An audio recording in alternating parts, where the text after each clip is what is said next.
After the days of Moses ended, a new leader rose among Israel. His name was Yehoshua, Joshua.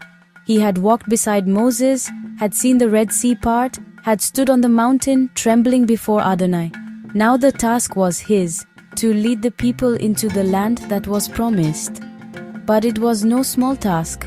Across the river lay fortified cities, powerful kings, and a land that seemed impossible to take. One night, as Joshua stood near the walls of Jericho, he lifted his eyes and saw a man with a drawn sword.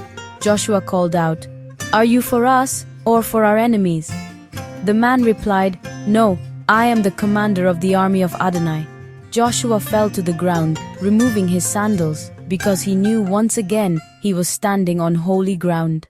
Adonai gave instructions that sounded strange. March around the city once a day for 6 days. On the 7th day, march 7 times.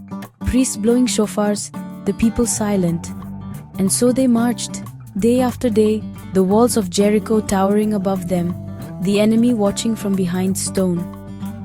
On the 7th day, at the sound of the shofars, Yehoshua lifted his voice, and the people shouted with all their strength. And the walls, those mighty walls, collapsed to the ground. The city fell, not by sword, but by the power of Adonai. From that moment, Israel knew the land was truly theirs, not because of their strength, but because Adonai was with them. Joshua's story is not just about battles and walls. It's about trust. That sometimes the greatest victories come not from human power, but from walking faithfully, step by step, in the ways of God. And just as those walls of Jericho fell, we are reminded, no barrier is greater than the hand of Adonai.